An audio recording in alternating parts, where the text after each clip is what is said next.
SSC Tuatara, temos um carro mais rápido do mundo aí, pelo menos de velocidade final, né? Tem bastante coisa legal para comentar desse carro. Vou comentar primeiro pela marca e por alguns modelos iniciais, né? Então vamos lá, SSC, né? Shelby Supercars. Não tem nada a ver com Carl Shelby, tá? Aliás, são duas marcas totalmente diferentes, tá? Shelby América e Shelby Supercars North America, né? Uma é do Carl Shelby, que infelizmente não é mais vivo, e a outra é do Gerald Shelby, né? Só a coincidência dos nomes, até fui atrás, assim, talvez parente bem distante, assim, mas eles não têm relação entre eles. A não ser pelo menos a paixão por carros, né? Os dois criaram carros de performance ao longo do tempo. Vendo algumas entrevistas do Gerald aí, vi bastante coisa de projetista, tudo para poder gravar esse vídeo, esperei alguns dias também. E a paixão dele queria criar um hypercar, né? Ele fala até a ideia quando ele acompanhou modelos quando era mais jovem, tipo o lançamento da F40, do 959, é bem bacana, né? Então vamos lá, a marca é assim, ela existe desde 98, tá? Aliás, vocês viram a cara dele, do Gerald Shelby? Ele parece até o Christian, cara. Quando eu olhei assim, eu falei, pô, mas esse cara parece o Christian. Aí você olha o volante do Tuatara, tem um brasão lá. Eu falei, pô, até o brasão parece da Koenigsegg, assim, formato, né, pelo menos. Então assim, a marca tá aí desde 98, né? Em 2004, ele anunciou o que a gente chama de Ultimate Aero, né? Esse carro ficou conhecido para quem jogava videogame nessa época e principalmente se jogou Forza ou jogou aquele Project Gotham, né? Acho que são dois jogos que tinham no Xbox, né? Ultimate Aero tinha lá, a gente... Assim, eu não tive Xbox, mas eu joguei bastante na minha vida em casa de amigos, primos. Era assim, a gente escolhia ele porque ele era rápido, era só isso. Mas ninguém conhecia, ninguém queria saber. Até porque o design eu achei sempre meio feinho, assim. Mas em um certo momento da história, ele quebrou o recorde de velocidade máxima, né?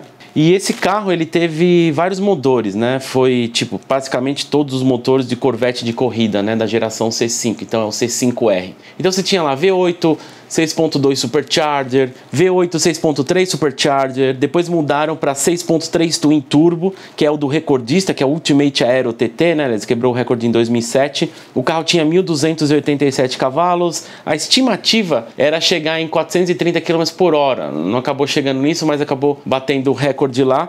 Tinha 1.250 kg. O pessoal falava que era uma cadeirinha elétrica, né? O recorde, para ser constatado no Guinness Book, né?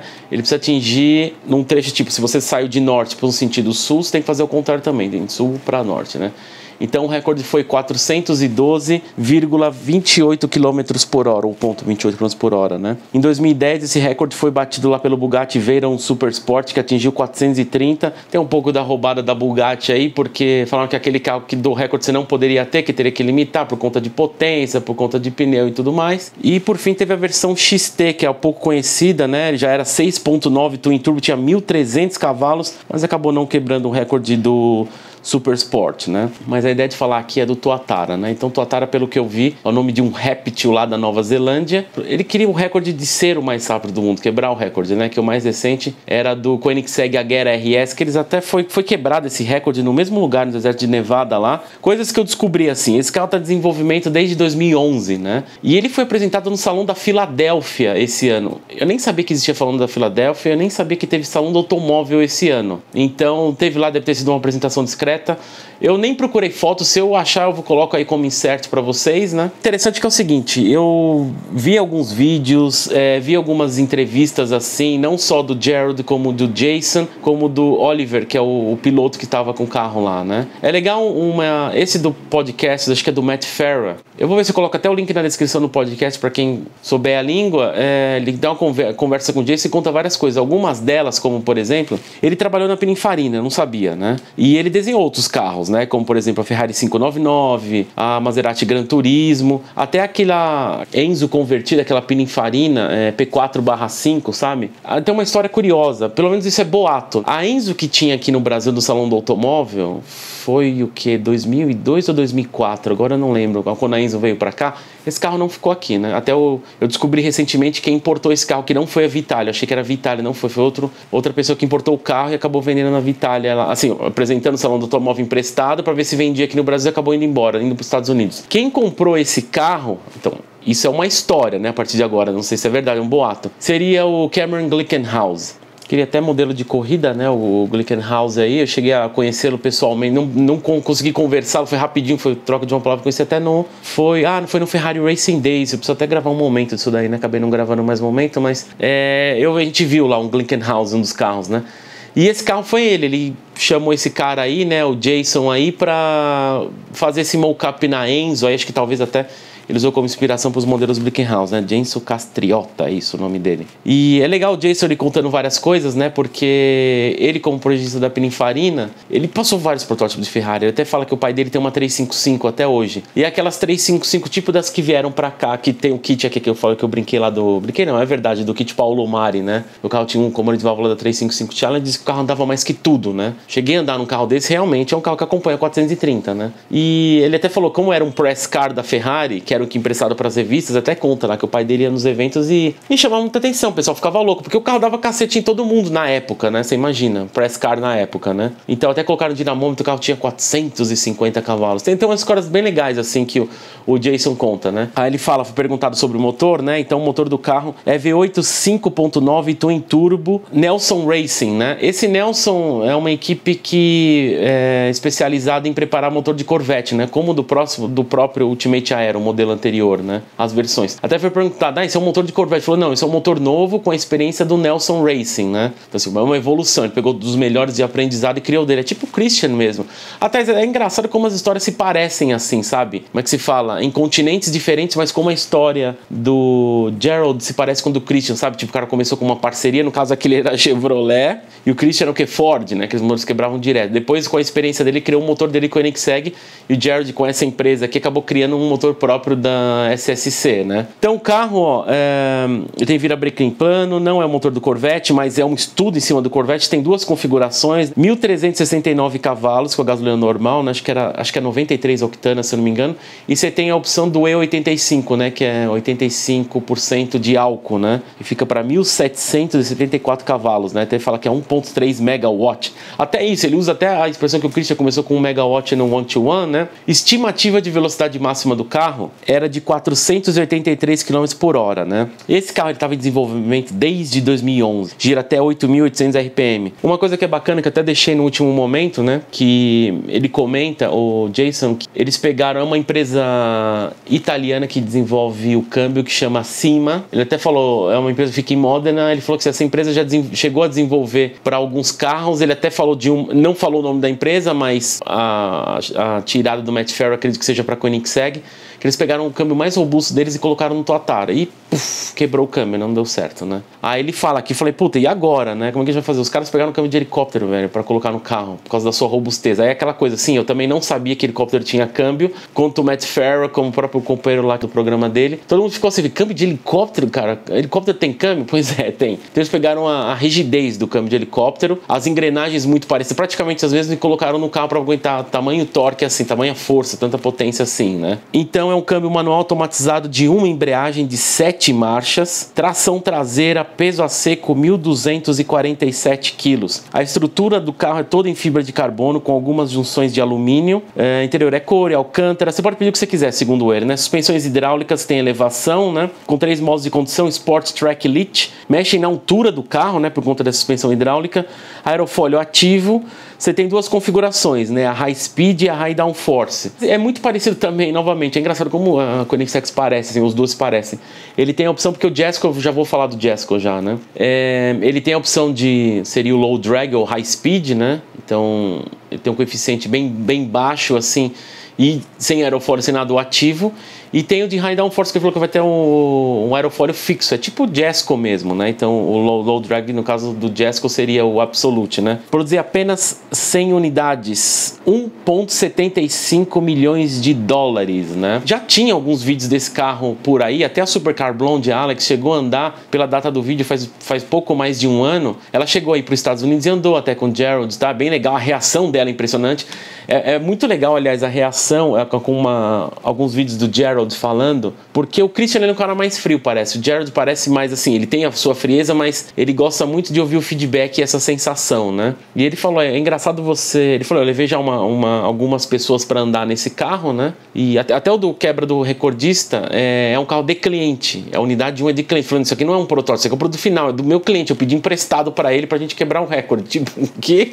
Sabe, os caras totalmente loucos, né? E ele falando, é engraçado as reações das das pessoas, né, quando ele leva pra andar. Algumas pessoas têm aquela sensação, acho que a descarga tão grande de adrenalina, né, ficam com medo assim, de eu não sei, de achar que o carro vai explodir ou que a pessoa vai morrer. Tem pessoas que saem tremendo, tem pessoas que passam mal. Ele falou, cara, são vários tipos de sensação. As pessoas ficam desorientadas. Assim, é uma sensação tão forte. Um dos vídeos que eu vi, o cara falou, cara, assim, parece brincadeira que eu vou falar, mas juro que é isso. A aceleração desse carro é tão forte que você meio que sente os seus olhos afundando no crânio. Tipo, você sente ele deslocando, assim, sabe? De tamanha força que é. E ele falou, e o insano também da frenagem, né? E algumas reações do pessoal falou, as pessoas acham que não vai aguentar. Então você tem, tipo, diversas sensações. Tem uns vídeos que eu vi, assim, que eu fiquei assustado com a reação do cara, né? E o Jared naquela frieza, que ele já andou tanto já, né? Também já testou tanto, que ele já tá acostumado. Mas ele falou que ele gosta dessa sensação das pessoas, porque ele quer que os carros dele criem essa sensação de, tipo, de insanidade, sabe? A pessoa sair, assim, desnorteada. E essa sensação ser gravada pro resto da vida pra sempre, né? Como uma lembrança assim. Então a ideia do recorde lá que ele quebrou do Agera, né? Foi no mesmo lugar, na mesma rodovia lá, uma rodovia de 7 milhas, ali em Nevada, né? Perto de Las Vegas. Foi no dia 10 de outubro. Então, o Koenigsegg, ele tinha um recorde, né? Porque assim, como o Guinness fala, o recorde tem que ir de um lado pro outro e voltar, né? Então você tá de leste para oeste, tem que ir de oeste para leste, né? Então o recorde foi a velocidade, né? Pelo menos que a Koenigsegg conseguiu registrado em vídeo, V-Box e tudo mais, foi 447,2 km por hora, né? O Tuatara fez 508,73 km por hora, né? Mesma coisa, essa é a média, porque em velocidade máxima ele foi até um pouco mais, chegou até 530. Cara, isso dá 141 metros por segundo. Tem noção disso? Eu lembro na época do Veyron, que o Jeremy falava que a velocidade máxima do Veyron, ele cruzava um estádio a cada segundo, assim, um estádio de futebol, assim, equivalente ao estádio de futebol. Isso aqui é até mais, né? Porque é até mais rápido. O Tuatara andou 61,53 de média a mais que o Agera RS. É impressionante, né? Eu vou deixar um link na descrição, né, desse vídeo aí. E é legal você, olha, eu ouvindo no podcast também, o cara falou até uns 150 milhas por hora, que é perto de uns 240, 250 km por hora. O Oliver, que é o piloto, né, um piloto inglês, ele vai acelerando de boa. Quando chega a 250 mais ou menos, ele afunda o pé. Você percebe que o motor vai crescendo, crescendo, crescendo. Depois disso você percebe que, tipo, o carro começa a ganhar uma velocidade muito insana, né? O Jason falando na entrevista, né, o projetista, o piloto tinha falado pra ele assim, ó, eu não posso simplesmente acelerar além de preservar o campo, apesar que eles confiam no material da Cima, eles que é uma boa parceria, mas ele falou, porque o carro distraciona em quinta marcha. E outra coisa também, nesse dia tava com muito vento lateral, né, que eles chamam crosswind, né, vento de través, né, acho que eles falam. Então assim, tava muito perigoso, até eles falam lá no relato que o Oliver tava com o carro numa pista, só que assim, quando você vai muito, muito rápido, é aquela sensação, se tem a faixa no chão, aquela faixa que não é contínua, chega uma hora que está tão raro que a faixa parece um negócio só, né? Uma reta, né? Tudo juntado. Eles falaram assim, que o vento lateral estava tanto que ele começou de um lado da pista assim e foi indo para a direita ou para a esquerda, foi de um lado para o outro. Tipo assim, tamanho vento lateral, então assim, extremamente perigoso. Ele fez a primeira puxada, foi a segunda pro recorde, o pessoal queria até que ele fizesse a terceira e falou, eu não vou mais andar nisso daí não. Por várias sensações, né? Porque é o seguinte, esse carro tem pneu de rua, né? Michelin Pilot Sport Cup 2, até engraçado. Porque eu falei, cara, que pneu que colocaram? Colocaram pneu de caça, de avião, né? Que pneu que colocaram nisso daí? Cara, é um pneu de rua, né? Até porque o carro é road legal.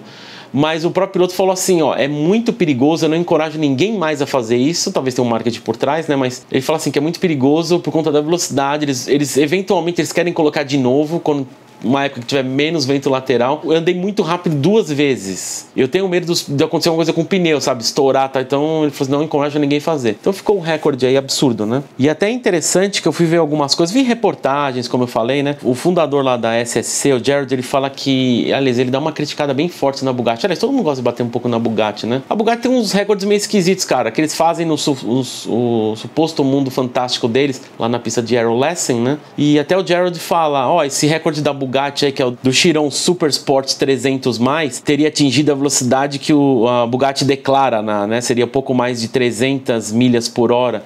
O Jared já falou, isso é mentira, é impossível. O Jared, ele, bom, além de tudo é engenheiro, né? O cara projetista e tudo mais, ele desenha junto com a galera. E tem aquele negócio do coeficiente, né? Tem assim, tem certos carros, em certos motores, que você consegue calcular. Aliás, tem aquele canal do Engineering Explain que o cara fala muito isso, né? Mesmo você não andando no carro, dá pra você ter estimativa em que velocidade o carro poderia chegar através da física, testes e tudo mais assim em laboratório, né? Computador também hoje simulando. E ele falou assim que a gente, como todo bom competidor, ele não é copiou, ele testou todos os projetos dos concorrentes, assim, né? Pegou, estudou como é que eles fizeram o carro, tal, desenho coeficiente, e colocou no computador fazendo vários testes. E ele falou que a aerodinâmica do Chiron, junto com a velocidade declarada, potência, ele falou que é impossível. Tem algumas coisas que são aerodinamicamente impossíveis. Ele até fala, inclusive o recorde da Bugatti diz que foi, apesar de ter comprovado com o V-Boss, ele falou que só foi só de uma via só, tipo, foi de norte a sul. As duas passadas que fizeram foi de norte a sul, não fez ao contrário. Então ele falou assim, ele questionou isso e ele falou que o carro não tem capacidade. Eu falei, caralho, o cara chegou em primeiro, tá longe ainda e o cara quer desqualificar o segundo, tipo isso, né? Terceiro, pelo menos. Eu achei esquisito, tipo isso, mas eu entendo que ele tá falando, até questionado referente a Koenigsegg, né? Ele falou, tá, e o Koenigsegg, o que você acha, o HR-RS? Aí eu achei legal ele falando, eu falei, não, o carro é isso mesmo, se atingir aquela velocidade, até na própria via que a gente quebrou o recorde. Ele falou só que o HR-RS, ele falou assim, ele tá muito próximo do limite. O coeficiente dele e na potência que tem um carro, ele falou que tá muito próximo do limite, então daria para tirar muito mais coisas, né? Até um dos caras, cara, eu não sei onde foi que eu vi isso, não sei se foi no Carbus, ele fala, tá, mas e qual que é o limite do teu carro? Ele não quis falar, né, do Tuatara. E vamos esperar aí, porque é o seguinte, ele detém um recorde hoje, então, 508,3 km por hora, possíveis futuras quebras de recordes. Bom, a gente tem dois carros aí, né, que eu só vejo que conseguiriam, né? Primeiro o Jesko, né, Koenigsegg, porque tem dois Jesko, né, o Jesko normal e o Jesko Absolute, no caso seria o Absolute, que é o low drag, porque o Jesko normal, ele tem 1.400 kg de downforce, e o low drag, que é o Absolute, tem 150 kg, eles tiram exatamente a asa e pro carro ter menos arrasto, né? E a estimativa que o Christian falou é passar, assim, tranquilamente de 483 km por hora. E tem outro carro também, né? O Hennessey, o Venom F5 lá, que eu não acredito muito na Hennessey. A Hennessey manipula muita coisa, tem altos processos nos Estados Unidos. A estimativa também é ser mais de 483, né? Acho que é isso aí. É um momento importante na história que a gente está vivendo para quem é entusiasta, porque a gente tem uma recorde de velocidade máxima no Guinness, vai aparecer aí. A gente vai ter o carro mais puro aí também de rua, cara. Gordon Murray a T50, né? Então, assim, para quem é entusiasta, aprecie esse momento, porque a gente conseguiu dois recordes assim, que a gente vai pensar no Agera, né, recente, teve agora do Tuatara, o Christian eventualmente com o Jesko, e a gente construiu um carro puro, sucessor da McLaren F1. Então acho que é o momento de a gente celebrar, porque a gente está vivendo um momento importante na história do automóvel, que eu não sei até quando isso vai acontecer, por um negócio de bateria, hidrogênio, não sei se carros a combustão vão ficar muito tempo, aquela questão tudo do planeta de geopolítica que eu acho, pelo menos, né? Beleza? Se você gostou, dá um like, inscreva-se no canal e a gente se vê em outro vídeo.